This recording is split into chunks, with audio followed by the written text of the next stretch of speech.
Ya bagus. Nih Papa lagi ngaji dulu nih, ada di Ulu Jami lagi ada pengajian. Ntar habis ngaji baru mau takziah ya. Iya baik. Iya nggak apa-apa. Iya, waalaikumsalam warahmatullahi wabarakatuh.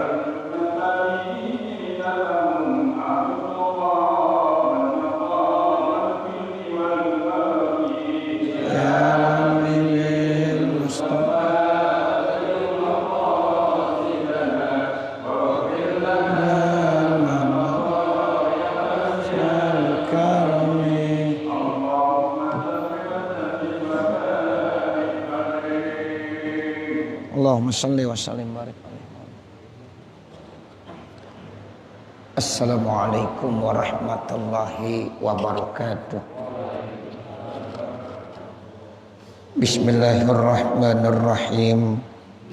Alhamdulillahi rabbil alamin.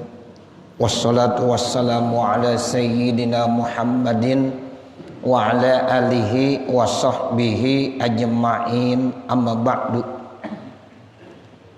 Fa inna asdaqal hadisi kitabullahi ta'ala wa khairal hadi hadi sayyidina Muhammadin sallallahu alaihi wasallam, wa syarrul umuri muhdatsatuha, wa kullu muhdatsatin bid'ah, wa kullu bid'atin dalalah, wa kullu dalalatin finnar.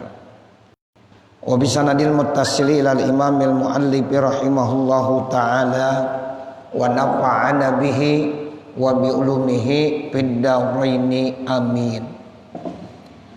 Wa minas sunnati ta'jilul fitri wa ayyakuna 'ala tamri fa illam yajidhu fa'alal ma'i wa kana alaihi salamu yubtiru qabla ayyusalliyal maghriba wa yakunu la tazalu ummati bi khairin ma ajjalul fitra wa akharus sahura.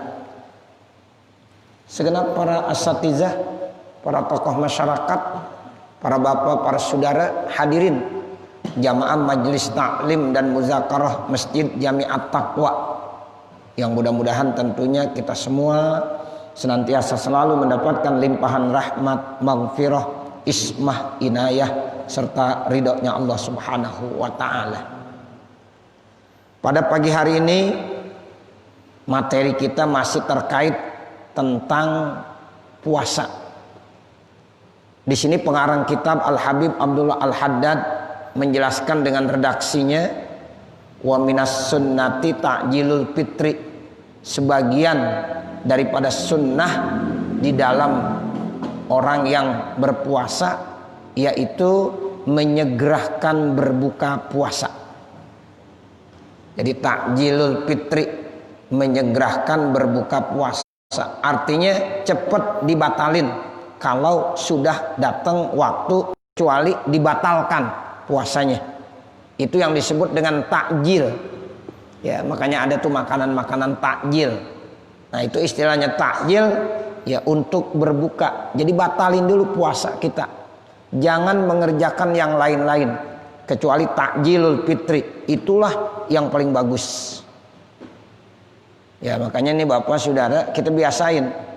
Ya, jadi kalau kita lagi puasa, apakah puasa wajib maupun puasa sunnah, ketika udah kita dengar suara azan, udah masuk waktu maghrib, yakin jangan ngerjain yang lain-lain. Buka puasa dulu, batalin puasanya. Walaupun hanya dengan air, dengan sebutir korma, ataukah dengan yang lainnya. Yang penting batalkan dulu puasanya. Walaupun dibilang, Ustaz, saya belum aus, saya belum lapar, entar aja dah, saya mau sholat maghrib terlebih dahulu. Nggak bagus. Berarti dia menyalahi sunnah. Bukan malah bagus tuh. Jangan kita bilang, ente hebat, udah maghrib puasa masih kagak mau makan, gak mau minum. Ya, hebat ente. Ya, nggak begitu. Ya, wah, ente hebat dan ntar bisa terbang kali kalau begini. Ya, nggak begitu Bapak Saudara. Jadi aturannya ada. Artinya, ya, ketika maghrib nggak ada kegiatan yang lebih bagus menurut sunnah Nabi kecuali takjilul fitri, menyegerakan berbuka puasa. Makanya nanti kita kenal ada yang namanya wisol. Wisol itu hukumnya haram. Ya. Apa tuh artinya wisol? Wisol itu artinya ketika orang berbuka puasa, dia puasa, kemudian saatnya berbuka dia kagak mau buka puasa, terus dilanjutin sampai besok lagi. Kemudian waktunya berbuka lagi dia nggak makan nggak minum, lanjutin lagi. Itu dalam syariat Islam nggak ada yang begitu. Ya, yang namanya wisol nggak ada. Ya, jadi setiap orang yang berpuasa kalau datang maghrib ya udah batalin. Nggak boleh. Ya saya mau ya sedang menempuh satu ilmu misalnya, ilmu apalah, puasa 3 hari nggak makan nggak minum, 3 hari benar-benar tuh nggak makan nggak minum. Ya 3 hari itu nggak boleh, haram hukumnya. Sebab kalau ajaran Islam itu yang namanya puasa ada batasnya. Dari mulai terbit fajar sampai terbenam matahari. Saat terbenam matahari wajib diapain? Dibatalin. Walaupun minum cuma segelas, walaupun makan cuma 1 butir atau 1 butir korma atau 1 suap nasi. Itu begitu Bapak Saudara. Ya, jadi nggak boleh kita wisol namanya. Makanya takjil fitri ini penting sekali. Nah, setelah takjil fitri baru dah ya yang mau sholat maghrib berjamaah silahkan. Tapi sekedar batalin doang kan kagak lama. Teh manis dah. Ya, pas banget maghrib kita minum teh manis. Habis itu datang ke masjid, sholat biasa berjamaah. Itu lebih bagus. Kebanding daripada orang yang misalnya berbuka puasa sunnah lagi, kemudian sampai ninggalin sholat berjamaah maghrib, kurang bagus juga. Kita biasa nih udah melazimkan sholat jamaah maghrib, bapak, saudara. Gara-gara kita puasa, akhirnya kita ninggalin tuh, ya sholat berjamaah, itu nggak bagus. Apalagi sekedar puasa sunnah. Kita puasa sunnah tapi mengorbankan sholat berjamaah yang itu menurut pendapat ulama macam-macam. Ada yang bilang sholat jamaah fardu ain, ada yang bilang sholat berjamaah fardu kifayah, sampai yang terakhir bilang sholat jamaah itu hukumnya sunnah muakkadah. Sementara puasa Senin, Kemis atau yang lainnya itu hanya sunnah. Jangan sampai gara-gara kita puasa menjadi alasan sholat jamaahnya ya kita tinggalin. Jangan tuh, jangan, sayang. Ya, jadi tetap kita ikutin ya dan istiqomah. Makanya pas maghrib udah batalin, takjil aja, minum teh manis, ada korma sebutir atau makanan yang lainnya. Kalau ada yang suka sama goreng-gorengan, biasanya dimakan goreng-gorengan dulu. Udah langsung ke masjid sholat berjamaah. Nanti selesai sholat berjamaah pulang baru makan dah. Nah, jadi jangan mengorbankan kegiatan yang sudah rutin. Jadi jangan saya lagi puasa, ya tadi buka puasa sehingga saya nggak sempat ya berjamaah maghrib. Nah jangan, sayang. Ya, jadi kegiatan yang rutinitas apapun bentuknya itu jangan sampai dikalahkan. Ya, sebab yang namanya puasa ini aridi baru. Ya, jadi kita puasa sunnah Senin Kemis, jangan mengganggu kegiatan habis ya maghrib seperti sholat berjamaah. Ya itu jangan sampai kita tinggalkan. Nah makanya sunnahnya takjilul fitri, cuma segerakan berbuka puasa saja. Wa ayyakuna ala tamri, dan disunnahkan lagi kalau berbuka puasa pakai tamer, korma sejenisnya dah. Kalau korma nggak ada, yang manis-manis, yang alami manisnya. Nah itu ya pengganti daripada tamer, korma. Kalau nggak ada juga ya minimal bikin teh manis, itu ada manisnya juga. Fa ilam yajidhu fa'alal ma'i, kalau orang itu kagak menemukan ya korma, maka bagi dia silahkan ganti pakai air. Ya, alal ma' tuh pakai air, segelas air silakan. Yang paling gampang ya 1 gelas air mineral. Nah itu udah bisa juga, udah cukup, nggak apa-apa. Wa kana alaihi salamu yubtiru qabla ayyusalliyal maghribah, dan adalah Rasulullah SAW berbuka puasa sebelum Rasulullah melaksanakan sholat maghrib. Tuh, jadi ada keterangannya tuh. Ya, jadi Nabi buka puasa terlebih dahulu, baru dia melaksanakan sholat maghrib. Tetap berjamaah tuh maghribnya. Sebab Nabi dalam hidupnya selalu melaksanakan sholat secara berjamaah. Nggak pernah sendiri Nabi. Nah ini yang kadang-kadang sering dilupakan sama orang. Ya sholat berjamaah di maulid-maulid dijelaskan tentang bagaimana sunnah-sunnah Nabi, sikap perilaku Nabi. Tapi ketika sholat berjamaah kagak ditekankan. Padahal Nabi dalam hidup dan kehidupannya selalu sholat berjamaah. Ini kadang-kadang orang habis maulid subuh pada kagak datang. Ya, maulidnya malam. Ya. Subuhnya nggak ada yang datang. Ya bagaimana Rasulullah mau suka? Ya, ngomongnya maulid cinta sama Nabi. Tapi sholat subuh, ya pada nggak ada yang datang ke masjid, ke musola, pada sholat berjamaah. Ya, alasannya apa? Capek semalam habis maulid. Tuh, jangan. Ya, jadi di satu sisi dia ninggalin apa yang diperintahkan oleh Rasulullah.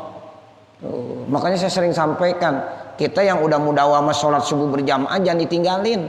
Itu sholat subuh berjamaah, masya Allah. Kita kalau udah melaksanakan sholat subuh berjamaah itu fizimmatillah, dalam jaminan Allah, lindungan Allah. Seharian tuh bapak saudara kita udah di backing sama Allah.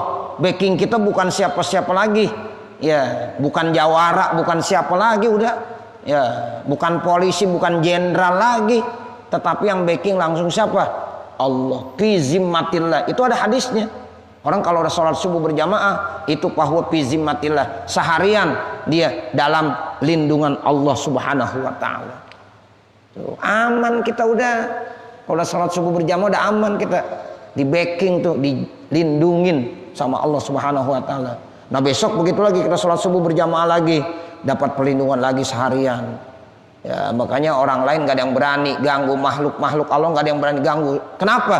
Orang ini tadi udah melaksanakan sholat subuh berjamaah. Tuh begitu bapak saudara. Nah, ini yang kurang ditekankan. Kadang-kadang ada saudara-saudara kita tuh yang lebih hebat sholat berjamaahnya. Wah, kita akuin tuh hebat. Kita salut sama mereka dan kita harus ikut. Ya, kita mesti ikut, yaitu dengan apa?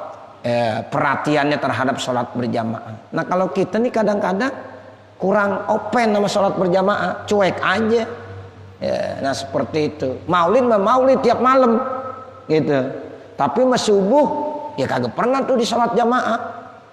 Padahal Nabi memerintahkan untuk sholat berjamaah. Jadi coba lihat, baca hadis-hadis. Ya, Nabi itu dalam hidup dan kehidupan selalu sholat berjamaah.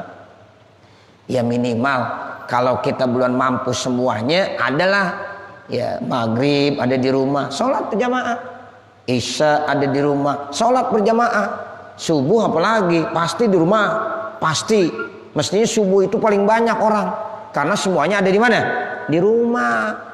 Yang udah pada kerja kalau isya maklum, oh belum pulang Ustaz, iya nggak apa-apa, ya mungkin pulang jam 9, tapi ketika subuh masa udah berangkat kerja lagi, ya masih di rumah. Mestinya subuh itulah paling banyak jamaah.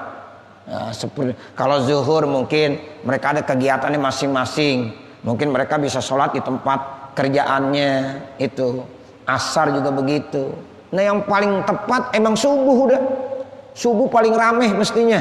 Jamaah harus paling ramai. Kenapa? Karena memang ya manusia semuanya masih berada di rumah. Ya, habis istirahat, mandi, sholat subuh berjamaah, enak banget itu. Ya itu begitu. Tapi nyatanya subuh paling susah, kecuali orang-orang yang memang udah diberikan kemudahan sama Allah. Ya orang kalau dikasih kemudahan udah enak aja, subuh ada terus dia. Ya, nah seperti itu bapak saudara. Ya, jadi ini Nabi begitu, dia takjilul fitri tapi dia laksanakan sebelum sholat maghrib. Dan maghribnya berjamaah. Nabi kan nggak pernah sholat ya nggak berjamaah. Jadi habis puasa tetap dia sholat maghrib berjamaah. Namun sholat maghribnya dilaksanakannya ya didahulukan dengan takjil. Ya dibatalin dulu puasanya. Seperti itu. Wa yaqulu, dan Rasulullah bersabda, la tazalu ummati bi khairin, umatku senantiasa dalam kebaikan, ma'ajjalul fitra, selama dia menyegerakan berbuka puasa, wa akharus sahura, dan mentakhirkan sahur. Jadi kata Nabi, umat saya terus dalam posisi baik, dalam keadaan baik, tapi dengan syarat satu, dia ngamalin takjil, segera berbuka kalau dia lagi puasa. Kemudian yang kedua, mentakhirkan makan sahur. Jadi kalau makan sahur sunnahnya takhir. Kalau misalnya ya subuh jam 4:30, maka makan sahurnya jam 4. Kalau subuhnya jam 4, makan sahurnya jam 3:30. Jadi 30 menit sebelum imsak dia baru makan sahur. Itu namanya takhir.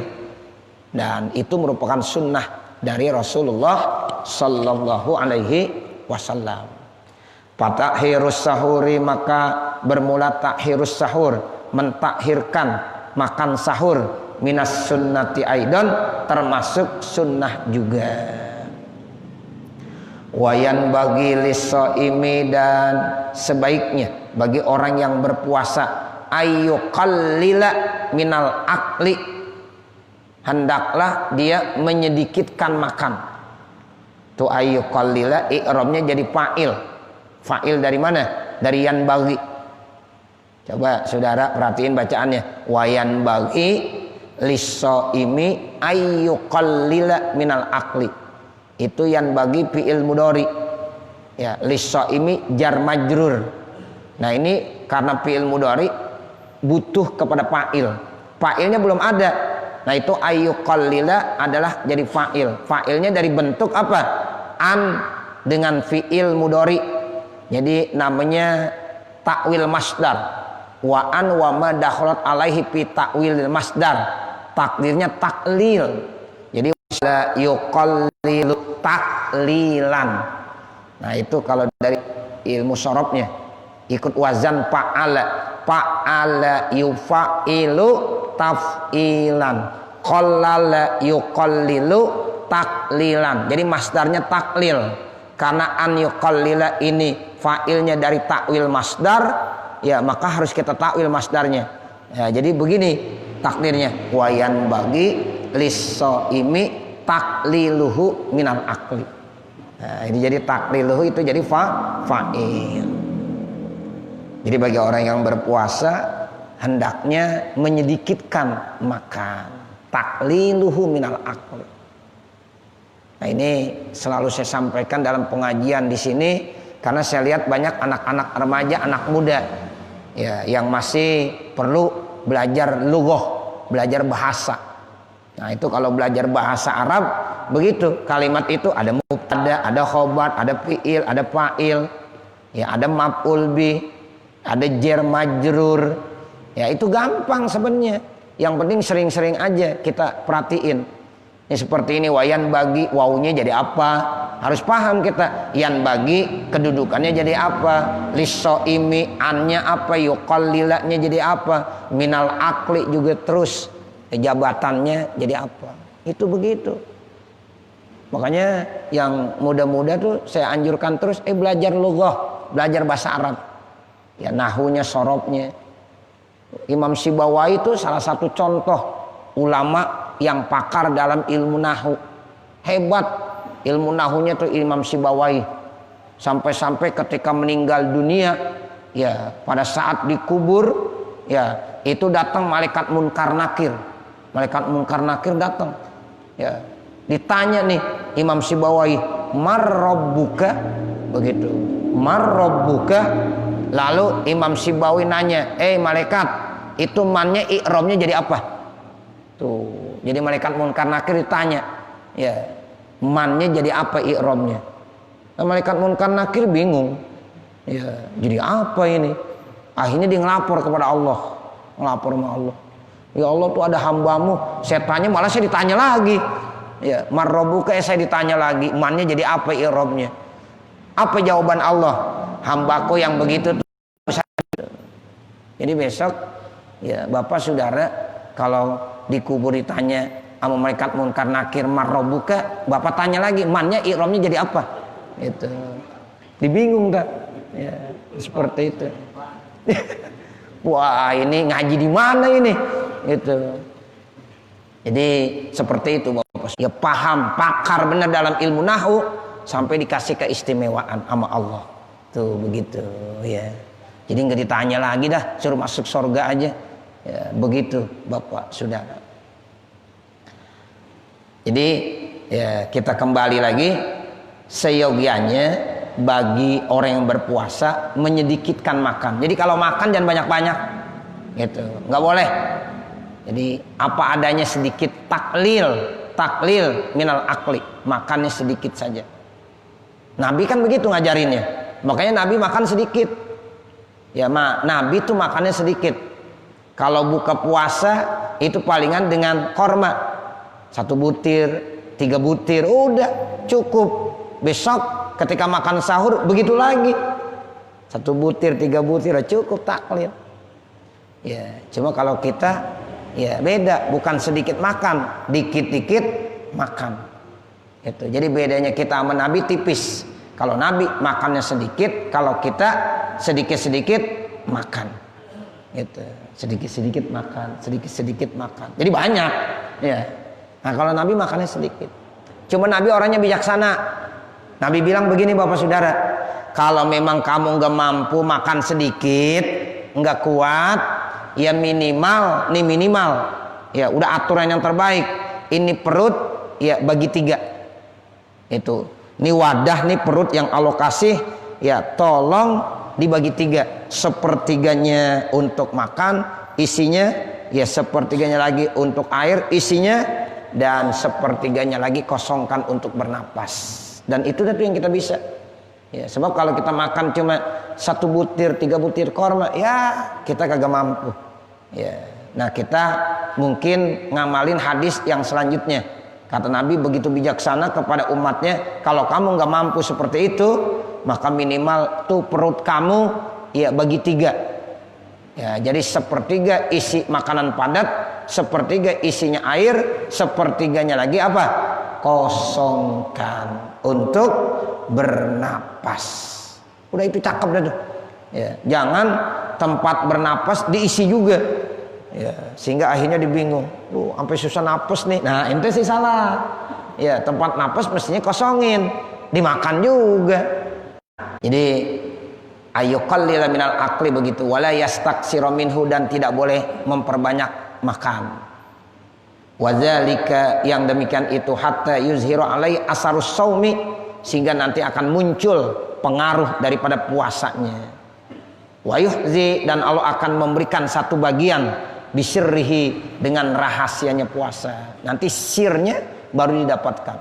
Ya, jadi pengaruh puasa muncul. Kemudian Allah kasih apa? Rahasia, sir yang kemarin kita bahas. Nanti ada nur, ada cahaya dalam hatinya. Wa maksuduhu, dan bisirrihi wa maksudihi, dengan rahasianya dan maksudnya puasa. Allazi huwa ta'dibun nafsi, yang itu adalah melatih jiwa. Ya, takdib, jadi ingin melatih nih jiwa kita. Wa tad'ifi syahwatiha, dan melemahkan syahwat-syahwatnya. Fa inna lil ju'i wa khuluwil ma'idati atharon aziman, karena sesungguhnya lapar dan maidah, perut besar ini dikosongkan, itu nanti akan memiliki pengaruh yang sangat besar. Fitan wiril qalbi, di dalam memberikan cahaya kepada hati. Wa nasyatil jawarihi, dan memberikan yaitu semangat anggota-anggota badan manusia fil ibadati, di dalam beribadah. Itu begitu tuh. Intinya orang puasa begitu. 1, mendidik nafsu kita, melatih diri kita, melemahkan syahwat kita, karena dengan lapar dan mengosongkan maidah, mengosongkan isi perut besar, itu memiliki pengaruh yang sangat besar di dalam menerangi hati. Jadi kalau hati kita pengen penuh dengan cahaya, itu 1, jangan terlalu diisi penuh dengan makanan-makanan. Nah, makanya diajarin berpuasa. Dengan puasa itu akan mendidik jiwa seseorang, kepribadian seseorang, dan bisa melemahkan syahwat seseorang. Nah itu, sehingga di situ nanti ada pengaruh yang sangat besar, hatinya bisa bercahaya, bisa memunculkan nur ilahi. Dan kalau orang sudah ya cahaya tuh muncul dalam hatinya, maka anggota-anggota tubuhnya itu akan menimbulkan satu reaksi, ya mudah untuk ibadah. Jadi gampang untuk ibadah. Makanya kita bisa lihat tuh, Bapak Saudara, ada saudara-saudara kita yang sama ibadahnya rajin banget. Udah kagak ada lagi malesnya, udah nggak ada lagi capeknya, udah ibadahnya rajin banget. Nah itu kenapa? Pengaruh dari puasa. Ya, la'allakum tattaqun itu benar-benar berpengaruh. Kita ngerjain 1 bulan, dalam 1 tahun 1 kali di Ramadan, tapi cahayanya sampai 12 bulan muncul terus. Itu karena la'allakum tattaqun. Seperti itu. Nah, itu pengaruh daripada puasa begitu. Itu kalau yang menjalankannya benar-benar. Ini kadang-kadang orang nih, ya Masya Allah puasa sebulan, cakep bener. Ya, selesai puasa kembali ke habitatnya masing-masing. Ya, nggak ada pengaruhnya berarti puasanya. Ya, jadi benernya cuma sebulan. Yang biasa pakai jilbab, cakep di bulan Ramadan, selesai Ramadan buka lagi. Ya, begitu. Yang biasa rajin sholat berjamaah di bulan Ramadan, selesai Ramadan habis sudah, lupa lagi. Yang biasa baca Al-Quran di bulan Ramadan, selesai Ramadan habis sudah, nggak baca lagi Al-Quran. Berarti nggak ada asarnya. Padahal ibadah itu yang paling penting asar, dan itu kita bisa lihat setelah puasa. Makanya Allah bilang la'allakum tatakun, itu setelah puasa la'allakum tatakunnya, dan itu ada asar azim, pengaruh yang sangat besar. Ya, seperti itu. Makanya kita harus belajar begitu, Bapak Saudara. Orang pergi haji sama, bukan pada saat hajinya tuh, tapi dilihat entar pulang hajinya bagaimana, setelah hajinya bagaimana. Orang berangkat umroh, bukan saat umrohnya, lihat entar setelah umroh ada nggak perubahan dalam jiwanya, ada nggak pengaruhnya. Ada orang pulang umroh Pak, cakep banget udah, ya setahun 2 tahun terus dijaga bener, rajin banget ibadahnya, berubah total 180%. Ini namanya umrohnya udah umroh yang makbulah, udah umroh mabrurah udah. Ya, itu begitu. Tapi ada orang yang umrohnya setahun bisa 2 kali, ya bahkan setahun sekali. Dia berangkat umrah lagi, berangkat umrah, cuma sekedar wisata, jalan-jalan, pulang udah nggak ada pengaruhnya sama sekali. Karena memang umrah itu dibikin jadi jalan-jalan. Wah, ngelihat pemandangan sampai sono, cakep ya, begitu doang udah. Apa kesan ente umrah? Cakep, Masjidil Haram, Masjid Nabawi. Wah, udah itu, iya begitu doang. Sama hotelnya diceritain dah, hotelnya dekat dari masjid, ya. Sholat di masjid enggak sih, di hotel aja, begitu. Ya. Tapi ada orang yang hotelnya jauh dari masjid, tapi masya Allah jadi semangat dia. Ya, jam 3 dini hari udah bangun, udah langsung ke Masjidil Haram. Karena dilihat saya jalan agak jauh, 100 meter, 50 meter, sehingga saya harus lebih awal. Tapi yang dekat banget sama masjid, subuh, ya masih di kamar, udah terdengar suara azan. Tuh, jadi pengaruhnya nggak ada. Umroh berkali-kali, tapi dijadikan sebagai apa? Wisata doang. Tapi ada orang yang umroh hanya 1 kali, ya, tapi pengaruhnya terus dalam hatinya. Ya, masya Allah. Itu yang begitu, yang hebat. Pergi haji 1 kali, tapi pengaruhnya seumur hidup. Umroh 1 kali, tapi ya dia bisa pengaruhnya seumur hidup. Nah, apalagi sering. Pengaruhnya lebih besar lagi sama dia, magnetnya lebih besar lagi sama dia, itu yang lebih bagus. Ya, begitu Bapak Saudara. Jadi yang paling penting tuh ya asar. Orang bikin maulid, asarnya apa? Ada nggak pengaruhnya setelah maulid? Ya, ini habis maulid ya begitu-begitu aja, akhlaknya ya begitu-begitu aja. Bicara sih pada waktu maulid akhlak Nabi, ya, tapi habis maulid ya dia begitu-begitu aja. Ya akhlaknya, sombongnya, angkuhnya, pelitnya, ya masih nggak berubah. Ya nggak ada artinya di maulid. Ya, padahal maulid itu yang paling penting apa? Asar, pengaruh dari maulid apa setelah itu? Bukan dijadikan sebagai kegiatan begitu doang. Ya, nah makanya itu, ya saya sering sampaikan seperti ini nih, Bapak sebenarnya karena kita skupnya kecil. Ayo, yang kecil-kecil seperti ini, yang mudah-mudahan yang bisa ya dirubah ya sikap kita. Ya, begitu Bapak Saudara.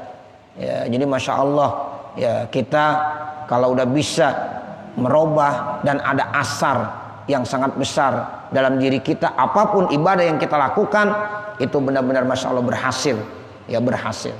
Nah ini salah satunya, ya sehingga nasyatil jawarih itu benar-benar pilih ibadah. Anggota tubuh kita udah semangat untuk ibadah, ya semangat banget, nggak pernah dia merasa capek, letih, ya dan malas untuk ibadah. Nah itu namanya nasyat, ya al jawarih. Anggota-anggota tubuhnya dari mulain ya yang di atas kepala sampai yang di bawah kaki, udah semuanya sama semangat untuk ibadah, semangat untuk ibadah. Nah, kemudian kata pengarang kitab wasyab'u aslul qaswati, kenyang itu merupakan modal pokok daripada qaswah, hati bisa keras. Pokoknya orang kalau pikirannya makan mulu dah, udah keras dah hatinya. Tuh, makanya kita makan pagi udah sekali, entar siang sekali, ya sama malam udah cukup 3 kali aja. Ya, jangan pikiran kita makan lagi. Jangan. Sebab asyabu aslul qaswah. Ya, jadi kenyang itu menimbulkan apa? Hati jadi qaswah. Orang kalau udah hatinya qaswah, wah berat itu Bapak Saudara.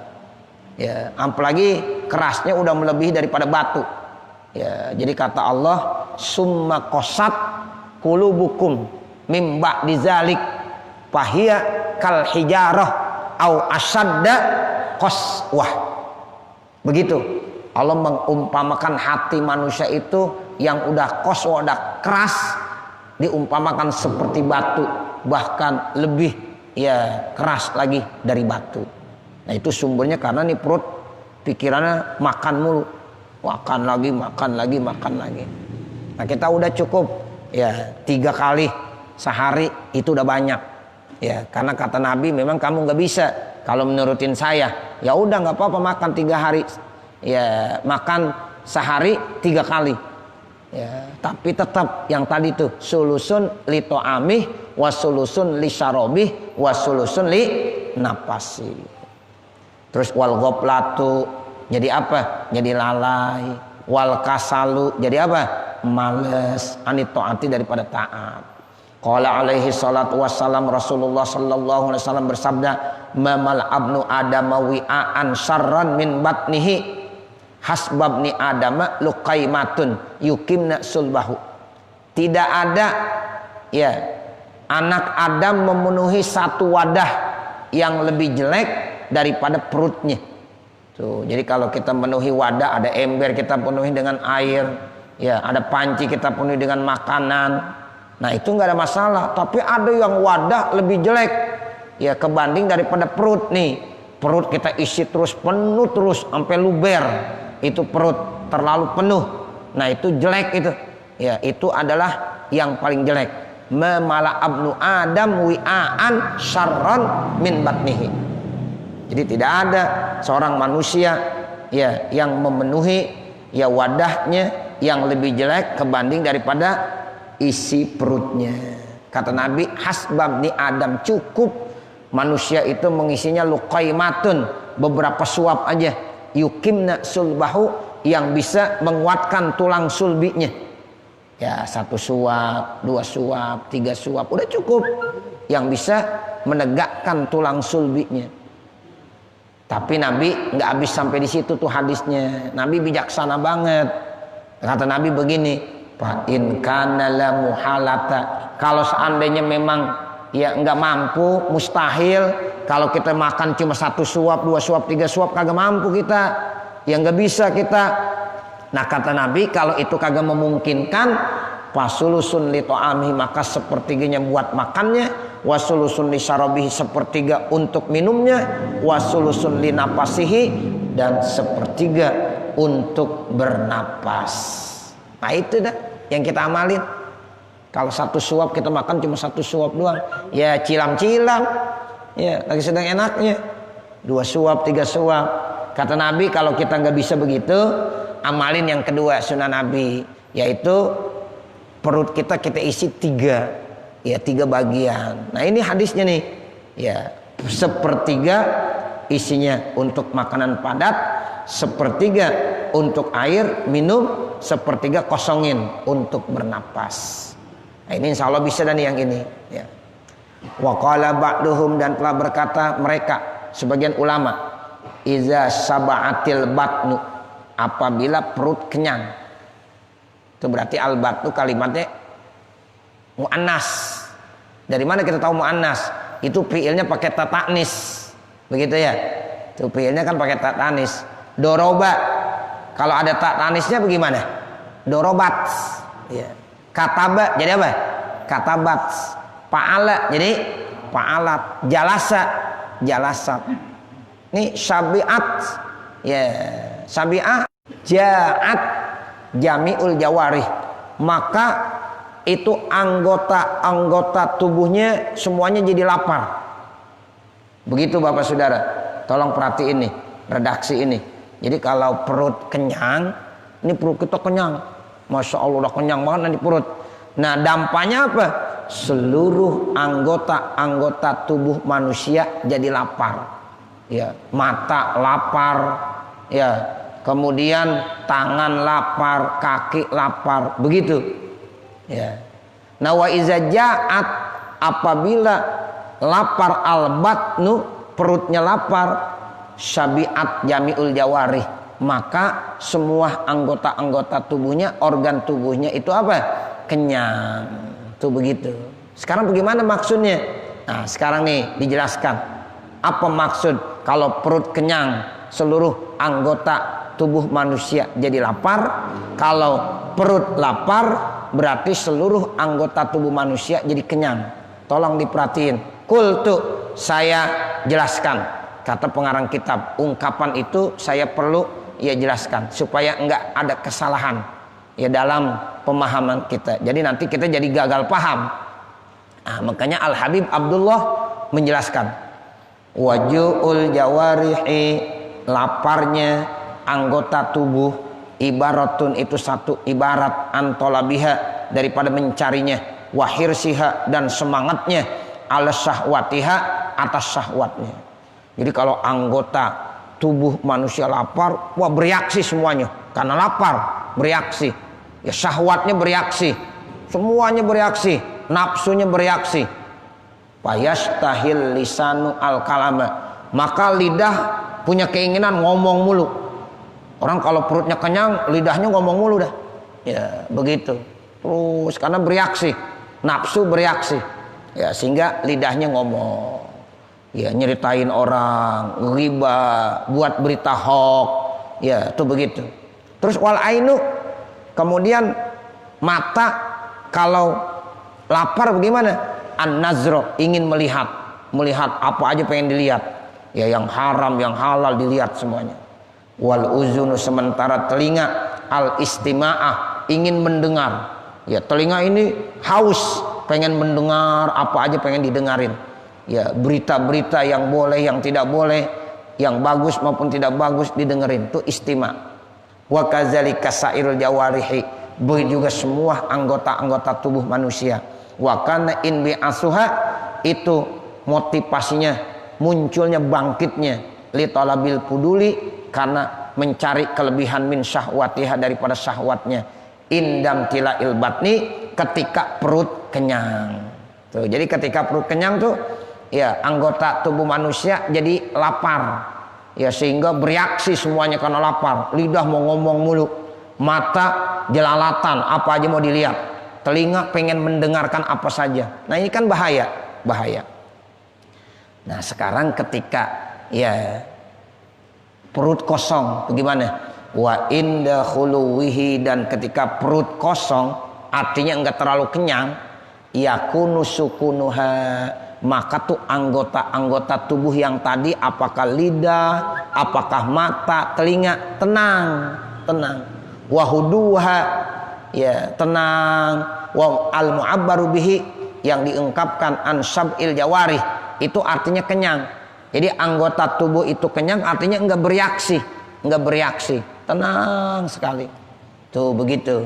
Wa zalika musyahadun, dan itu bisa disaksikan. Nah makanya perut kita jangan terlalu kenyang. Kalau perut kita enggak terlalu kenyang, insya Allah anggota tubuh kita tenang, ya enggak bereaksi.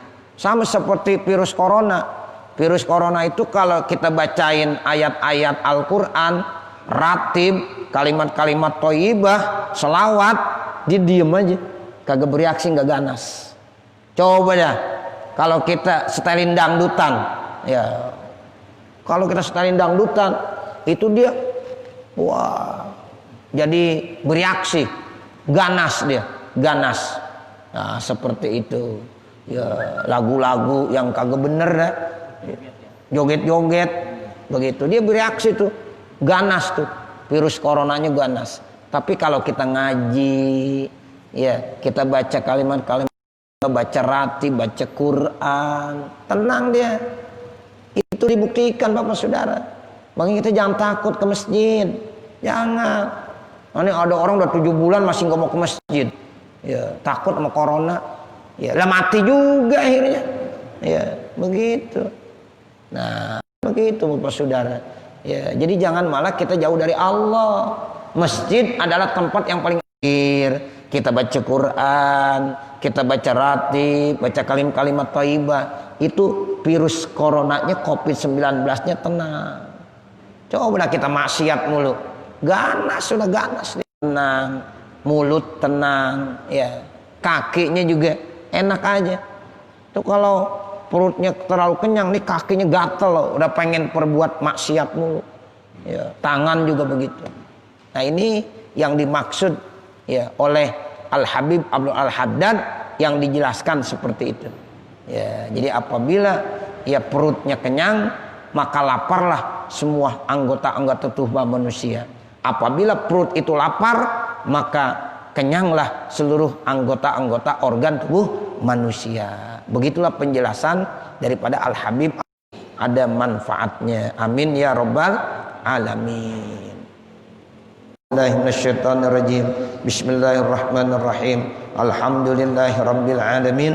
Ar-Rahmanir-Rahim. Maliki yaumiddin. Iyyaka na'budu wa iyyaka nasta'in. Ihdinas siratal mustaqim. Siratal ladzina an'amta 'alaihim ghairil maghdubi 'alaihim waladdallin. Rabbighfirli wa liwalidayya amin. Bismillahirrahmanirrahim. Alhamdulillahirabbil alamin. Hamdan yuwaffi ni'amahu wa yukafi'u mazidah. Ya Rabbana lakal hamdu wa lakas syukru kama yanbaghi li jalali wajhikal karim wa li 'azimi sultanik. Allahumma shalli ala sayyidina Muhammad wa ala ali sayyidina Muhammad. Allahumma ighfir lana dzunubana wa li walidina wa li masyayikhina wa li muallimina wa liman lahu haqqun alaina wa liman ahabba wa ahsana ilaina wa lil hadirina wa li kafatil muslimina ajmain. Allahumma anfa'na bima 'allamtana wa 'allimna ma jahilna wa 'allimna ma yanfa'una wa zidna uluman nafi'ah. Allahumma aftah lana hikmatak wansur alaina rahmatak ya zal jalali wal ikram. Rabbana atina fid dunya hasanah wa fil akhirati hasanah wa qina azabannar. Wa sallallahu alaihi sayyidina Muhammadin wa ala alihi wa sahbihi wasallam.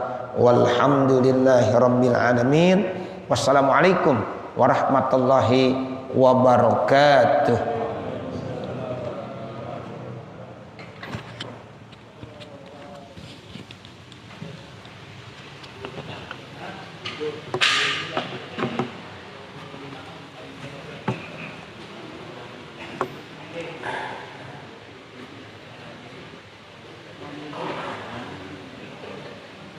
Bismillahirrahmanirrahim.